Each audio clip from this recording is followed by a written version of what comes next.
I am going to share one more story today. और ये story है किसकी? अबंडेंस के फ्लो की, कि कैसे आपके जीवन में अबंडेंस की एनर्जी या अबंडेंस फ्लो होता है। ये सक्सेस स्टोरी है एक वुमेन की, 34 ईयर वुमेन की। और ये मेरे ही मेल पे आई, इसलिए ये मुझे पता है और मैं नाम नहीं बताऊंगी, बट ये स्टोरी अमेजिंग है।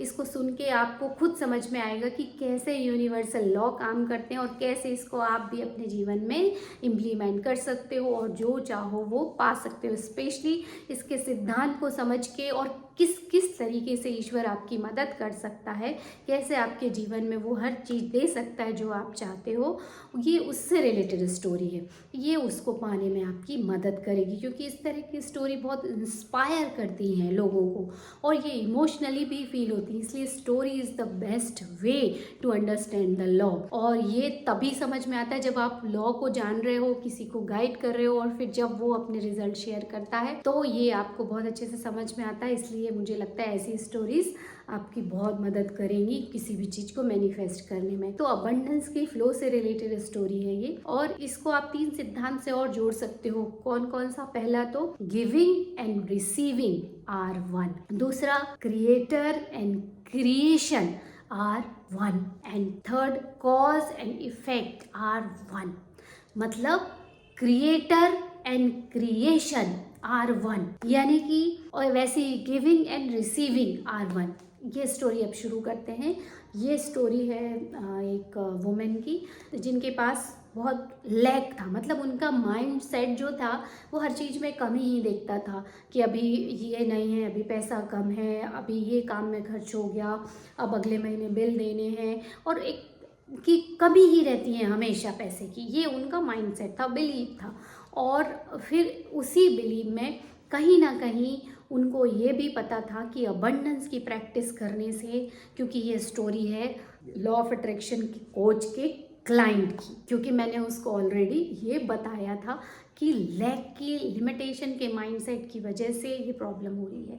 तो जैसे ही आप हर चीज़ में प्रचुरता देखने लगोगे, पैसे को फ्री होके खर्च करोगे, जैसे मैं हमेशा भी बोलती थी, बट कंट्रोल, ऐसा नहीं कि लिमिट से आप बाहर करो।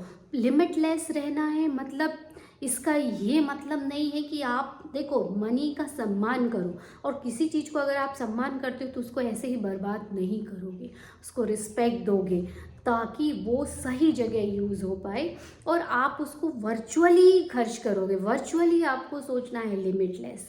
तो जब उन्होंने अबंडेंस की प्रैक्टिस की, कैसे की? यही सोच के कि लैक किसी चीज़ का नहीं, हर चीज़ में अबंडेंस है। हर बिल में उन्होंने जब खर्च किया, खुश होके किया, उसमें thank you for the money I paid ये लिखा, और जो प्रैक्टिस में बताती थी वो सारी प्रैक्टिस उन्होंने की। उसके बाद उनके पास उनके कज़न का फ़ोन आया।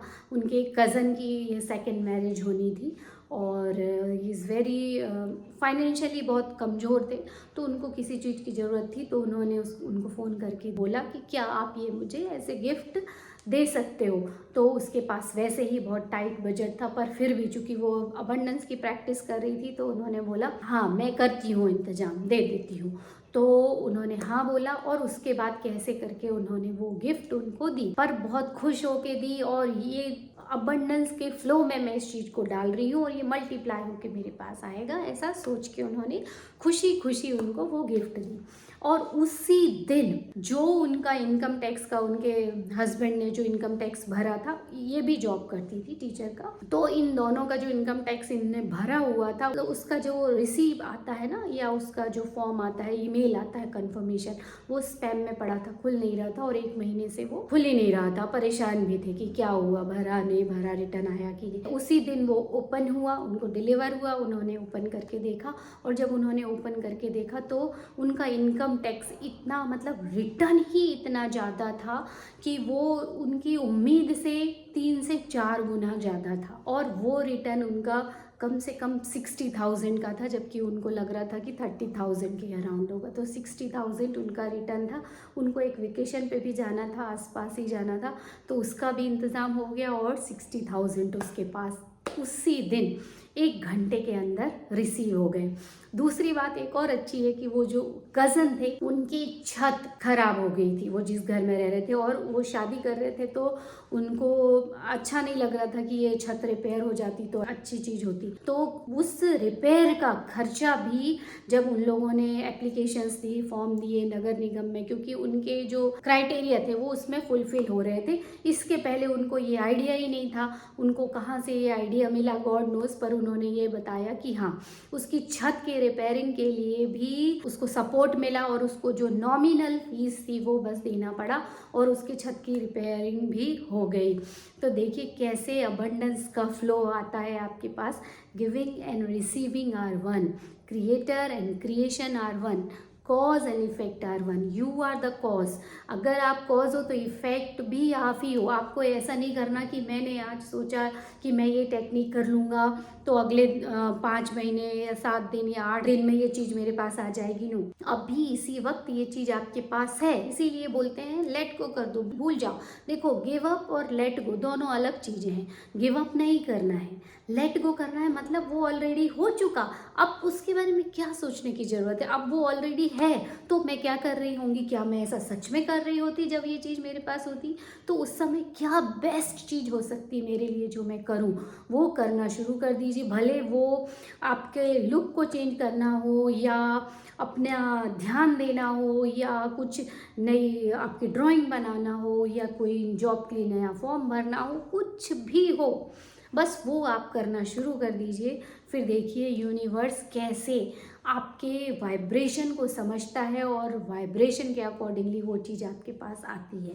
तो माय डियर फ्रेंड, ये स्टोरी भी आपकी ज़रूर मदद करेगी कि कहीं ना कहीं से पैसा आपके पास आता है। बस आप प्रचुरता, अबंडेंस की प्रैक्टिस करना शुरू करो।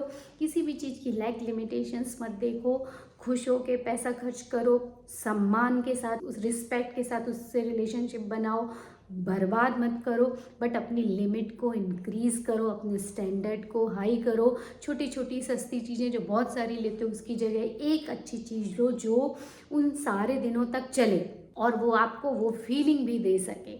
आई hope this video will also help you to understand कि कैसे प्रचुरता आपके पास है, अभी इसी वक्त है, and you are the cause. आप ही कॉज हो, आप ही इफ़ेक्ट हो। तो अभी इसी वक्त से इस चीज़ की प्रैक्टिस करना शुरू करो। मेरे पास जितनी इनकम आनी है उतनी है, मैं जो इस घर में रहना चाहती हूँ उस घर में हूँ, जो जॉब चाहती हूँ, जैसा मेरा परिवार में सुख शांति चाहती हूँ, जैसे रिलेशन चाहती हूँ, जैसी हेल्थ चाहती हूँ, वो अभी इसी वक्त है। और उसकी प्रैक्टिस करना शुरू करो। प्रैक्टिस मतलब बस खुश रहो, जो आपका एंड रिजल्ट है उसको अभी से महसूस करना शुरू करो और फिर देखो कैसे वो चीज़ सच में आपकी वास्तविकता होती है। आई hope this story will also help you और हम मिलेंगे कल